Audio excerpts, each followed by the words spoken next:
আজ নিয়ে এসেছি দারুণ স্বাদের একটি রেসিপি, পোলাও ফ্রাইড রাইস। আমরা তো অনেক রকমেরই খেয়েছি বা খাই, কিন্তু এই রকম অথেন্টিক একটি পোলাও আমরা খুব কমই খেয়েছি, গ্রিন পোলাও। আমি সোমা কিচেন বাংলায় আপনাদের সবাইকে স্বাগত। আমি আমার মতো করে খুব সহজ ও কম উপকরণে বানিয়ে শেয়ার করব। তার জন্য সম্পূর্ণ ভিডিওটি দেখার জন্য অনুরোধ রইল। আমার চ্যানেলে নতুন বন্ধু হলে চ্যানেলটিকে সাবস্ক্রাইব করে পাশে থাকা বেল আইকনটি প্রেস করবেন, যাতে আমার সমস্ত রান্নার নোটিফিকেশন সবার আগে আপনাদের কাছে পৌঁছে যায়। আর ফেসবুক বন্ধুদের কাছে অনুরোধ পেজটিকে ফলো করার জন্য।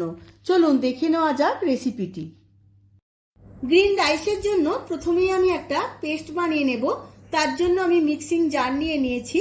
এর মধ্যে দিয়ে দিলাম এক আঁটি পুদিনা পাতা, এক আঁটি ধনে পাতা, আমি ডাঁটা শুদ্ধ ধনে পাতা নিয়েছি। এর মধ্যে দিয়ে দেব 4টে কাঁচা লঙ্কা আর দেব 1.5 ইঞ্চি আদা। এবার এর মধ্যে দিয়ে দেব চিল ওয়াটার। আপনারা চাইলে বরফের টুকরোও দিতে পারেন। এখানে বরফের টুকরো বা চিল ওয়াটার দিলে ধনে পাতা ও পুদিনা পাতার কালারটা একদম সবুজ থাকবে। এবার সমস্ত কিছু মিহি পেস্ট বানিয়ে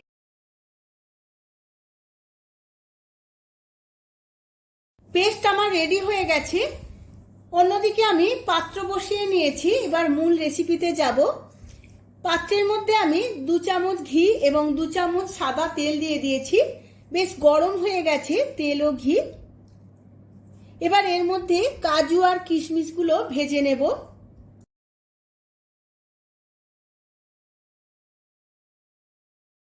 কাজু আর কিশমিশ ব্রাউন করে ভেজে নিয়েছি, এবার তুলে নেব।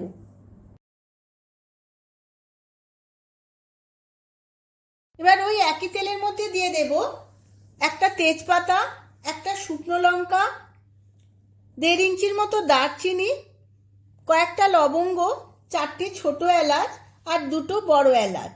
সমস্ত ফোড়নটা খুব ভালো করে ভেজে নেব। সমস্ত ফোড়নটা খুব ভালো করে ভাজা হয়ে গেছে। এবার গ্রিন পেস্টটা আমি এর মধ্যে দিয়ে দেব। গ্রিন পেস্টটা দিয়েও আমি খুব ভালো করে কষিয়ে নেব। এই পেস্টটা দিয়ে আমি বেশিক্ষণ কষাবো না। এখানে আমি সম্পূর্ণ নিরামিষ পোলাওটা করছি, তাই এখানে আমি পেঁয়াজ রসুন দিলাম না। আপনারা চাইলে পেঁয়াজ রসুন দিয়েও করতে পারেন। যেহেতু আমি এই পেস্টের মধ্যে ধনে পাতা আর পুদিনা পাতা দুটোই দিয়েছি, সামান্য একটু তেঁতো লাগতে পারে, তাই আমি এর মধ্যে দিয়ে দেব 1 চামচ চিনি। চিনি দিয়ে আরও 1 মিনিট কষিয়ে নেব। বেশিক্ষণ কষাবো না, তাহলে কালারটা চেঞ্জ হয়ে যেতে পারে। কষানোর সময় দিয়ে দেব 1 চামচ জিরের গুঁড়ো, 1 চামচ ধনের গুঁড়ো আর 1 চামচের 4 ভাগের 1 ভাগ দেব হলুদের গুঁড়ো। সমস্ত কিছু আবারও একবার ভালো করে কষিয়ে নেব। এই সময় গ্যাসের ফ্লেমটা লোতে রাখতে হবে, না হলে নিচে লেগে যেতে পারে। মশলাটা কষানো হয়ে গেছে। এবার আমি বাসমতি রাইস 1 ঘন্টা আগে ভিজিয়ে নিয়েছিলাম। চালটা আমি এই কষানো মশলার উপরে দিয়ে দেব।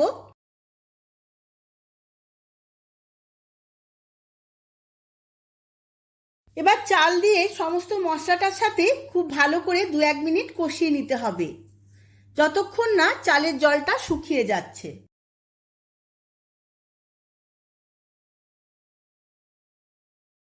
কষাতে কষাতে দিয়ে দেব 150 গ্রাম কড়াইশুঁটি।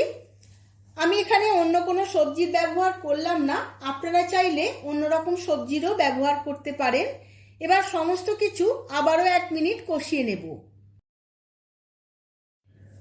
দেখুন বন্ধুরা, চালের সাথে মশলাটা খুব ভালো করে কষানো বা ভাজা হয়ে গেছে, জলটাও শুকিয়ে গেছে। এবার জল দিয়ে দেব। আমি এখানে গরম জল করে নিয়েছিলাম। চালের ওজন অনুযায়ী গরম জলটা আমায় ডবল দিতে হবে। এখানে 2.5 বাটি চাল নিয়েছিলাম, এখানে আমি 5 বাটি জল দেব। জল দিয়ে খুব ভালো করে একবার নাড়াচাড়া করে নেব, যাতে সমস্ত কিছু মশলাটা খুব ভালোভাবে জলের সাথে মিশে যায়। এবার দিয়ে দেব স্বাদ মতো নুন। নুনটা দিয়ে আমি খুব ভালো করে মিশিয়ে নেব। তারপর চাপা দিয়ে আমি 10 মিনিট হাই ফ্লেমে সেদ্ধ হতে দেব।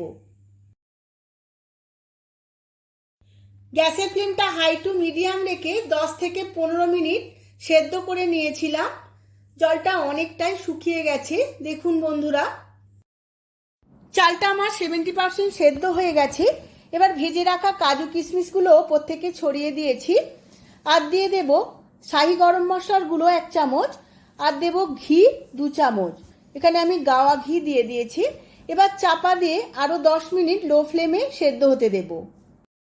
10 মিনিট পরে দেখুন বন্ধুরা কত সুন্দর ঝরঝরে হয়েছে। চালটাও 100% সেদ্ধ হয়ে গেছে। এবার আমি সার্ভ করে নেব। আমি সার্ভ করে নিয়েছি। এইরকম একটি অথেন্টিক আইটেম বানিয়ে চিকেন, মটন, পনির ও ডাল ফ্রাই যার সাথেই সার্ভ করুন, খুবই ভালো লাগবে। আশা করছি ভিডিওটা খুবই ভালো লেগেছে।